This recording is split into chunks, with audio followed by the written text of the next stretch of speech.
Hallelujah. ക്രിസ്ത്യ ജീവിതത്തിൽ നമ്മൾ അനാഥരല്ല, മറിച്ച് ദൈവരാജ്യത്തിന്റെ അവകാശികളാണ്.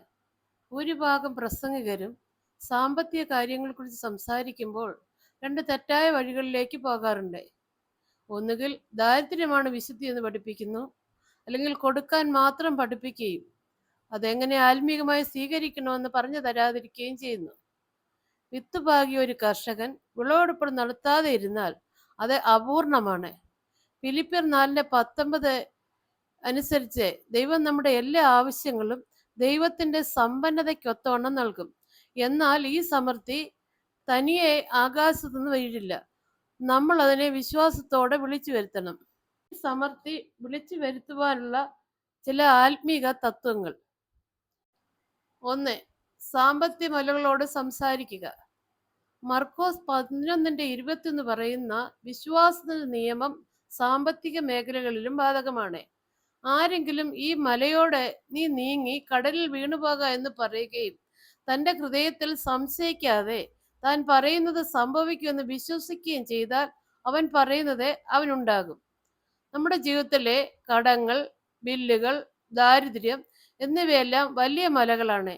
അവയെ നോക്കി പരാതി പറയുകയോ കരയുകയോ ചെയ്തതുകൊണ്ട് അവ മാറില്ല. അവയോട് നമ്മൾ അധികാരത്തോട് സംസാരിക്കണം. ഒരു ബില്ല് കയ്യിലെടുക്കുമ്പോൾ യേശുവിന്റെ നാമത്തിൽ ഇത് പൂർണ്ണമായി വീട്ടപ്പെട്ടിരിക്കുന്നുവെന്ന് വിശ്വാസത്തോട് പറയണം.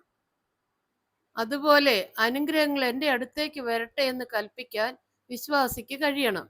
2. എൻ്റെ സ്വന്തം ജീവിതാനുഭവം. പല വർഷങ്ങൾക്ക് മുൻപ് കൃത്യമായി ശമ്പളമില്ലാതെ പൂർണ്ണമായി ദൈവത്തിൽ ആശ്രയിച്ച് ഞാനും കുടുംബവും ശുശ്രൂഷ ചെയ്യുന്ന സമയം ആഴ്ച അവസാനം അടയ്ക്കേണ്ട ഒരു വലിയ ബില്ലിനായി ഞങ്ങൾക്ക് ഒരു നിശ്ചിത തുക ആവശ്യമായി വന്നു. ഞാൻ പ്രാർത്ഥനയിലിരുന്നപ്പോൾ ഇയ്യോബ് 22:28 വചനം ദൈവം ഓർമ്മിപ്പിച്ചു. നീ ഒന്ന് തീരുമാനിച്ചാൽ അത് നിനക്ക് സാധിക്കും, നിന്റെ വഴികളിൽ വെളിച്ചം പ്രകാശിക്കും. ഞാൻ എഴുന്നേറ്റ് കൈകൾ ഉയർത്തി പ്രഖ്യാപിച്ചു, പണമേ നീ ഇപ്പോൾ എൻ്റെ അടുക്കിലേക്ക് വരിക. ദൂതന്മാരെ പുറപ്പെട്ട് അത് സാധ്യമാക്കുക.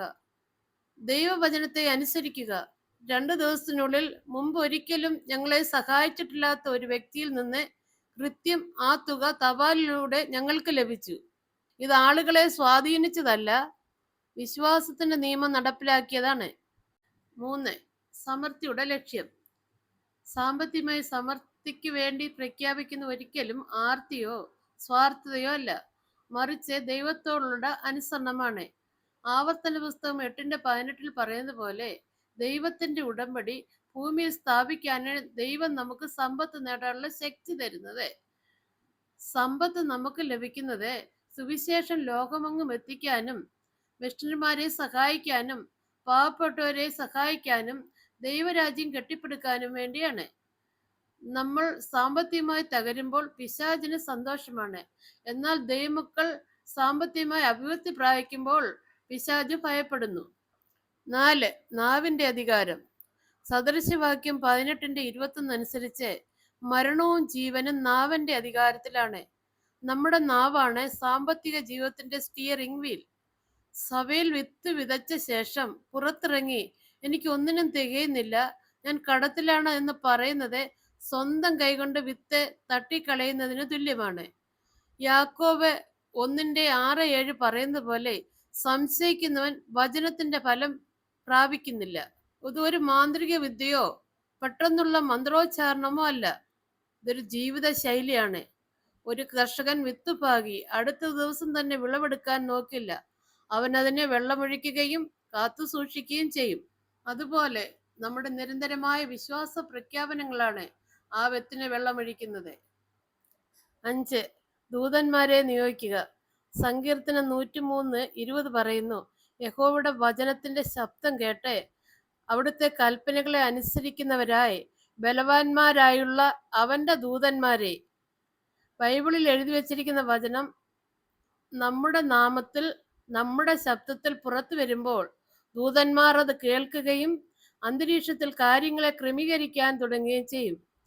അവർ മനുഷ്യരുടെ ഹൃദയങ്ങളെ സ്പർശിക്കുകയും അനുഗ്രഹങ്ങൾ നമ്മുടെ കൈകളിൽ എത്തിക്കാൻ പ്രവർത്തിക്കുകയും ചെയ്യും. അതിനാൽ ദൂതന്മാരോട് യാചിക്കാതെ അവർക്ക് പ്രവർത്തിക്കാൻ ദൈവജനം സംസാരിച്ചു കൊടുക്കുക. 6. നന്ദി പ്രകാശിപ്പിക്കലും ആത്മീക കാഴ്ചപ്പാടും. ഫിലിപ്പിയർ 4:6 അനുസരിച്ച് സ്തോത്രത്തോടും പ്രാർത്ഥനയോടും കൂടെ വേണം നമ്മുടെ ആവശ്യങ്ങൾ ദൈവത്തോട് പറയാൻ. ഒരു കാര്യം കയ്യിൽ കിട്ടുന്നതിന് മുമ്പ് തന്നെ ദൈവത്തിന് നന്ദി പറയുന്നത് അത് ആത്മീകമായി നമ്മൾ സ്വീകരിച്ചു എന്നതിന്റെ തെളിവാണ്. അതുപോലെ വിശ്വാസം എന്നത് കാണാത്ത കാര്യങ്ങളുടെ നിശ്ചയമാണ്. എബ്രായർ 11:1.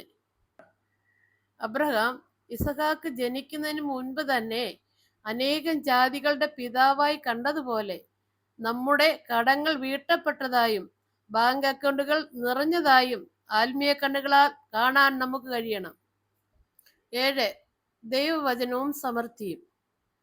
ഈ ആത്മീയ നിയമം നമ്മളെ മടിയന്മാരാക്കില്ല. നമ്മൾ വിളിച്ച് പ്രഖ്യാപിക്കുമ്പോൾ ദൈവം പുതിയ ആശയങ്ങളും ബിസിനസ് അവസരങ്ങളും വാതിലുകളും തുറന്നു തരും. ആവർത്തന പുസ്തകം 28:18 അനുസരിച്ച് ദൈവം നമ്മുടെ കൈകളുടെ പ്രവൃത്തിയാണ് അനുഗ്രഹിക്കുന്നത്. അതിനാൽ ആത്മീയ പ്രഖ്യാപനത്തോടൊപ്പം ദൈവം നൽകുന്ന നിർദ്ദേശങ്ങൾ അനുസരിക്കാനുള്ള ധീരതയും വേണം. പ്രധാന വിശ്വാസ പ്രഖ്യാപനങ്ങൾ. 1. സാമ്പത്തിക ആജ്ഞ. സമ്പത്തേ, യേശുവിന്റെ നാമത്തിൽ നീ ഇപ്പോൾ എൻ്റെ അടുക്കിലേക്ക് വരിക. എൻ്റെ വിളവെടുപ്പേ, നീ ഇപ്പോൾ തന്നെ വെളിപ്പെടുക. 2. കടത്തിന്റെ വിടുതൽ. എൻ്റെ കടങ്ങളെല്ലാം യേശുവിന്റെ നാമത്തിൽ റദ്ദാക്കപ്പെട്ടിരിക്കുന്നു. ബില്ലുകൾ പൂർണ്ണമായി വീട്ടപ്പെട്ടിരിക്കുന്നു. 3. ദൂതന്മാരുടെ നിയോഗം. ദൈവത്തിന്റെ ദൂതന്മാരെ, ഇപ്പോൾ തന്നെ പുറപ്പെട്ട് എൻ്റെ സാമ്പത്തിക ഉറവിടങ്ങളെയും സമൃദ്ധിയെയും അഴിച്ചുവിടുക. 4. അവകാശ പ്രഖ്യാപനം. ഞാനൊരു യാചകനല്ല, ഞാൻ ദൈവരാജ്യത്തിന്റെ അവകാശിയാണ്. ദൈവത്തിന്റെ വചനം എൻ്റെ നാവിൽ ഉള്ളതിനാൽ സമൃദ്ധി എൻ്റെ വഴികളിൽ ഉണ്ടാകും. 5. കൃതജ്ഞത. ദൈവമേ, എൻ്റെ സാമ്പത്തിക സ്രോതസ്സുകൾ തുറന്നതിനായി, അവിടുത്തെ സമൃദ്ധിക്കായി ഞാൻ അങ്ങേക്ക് നന്ദി പറയുന്നു.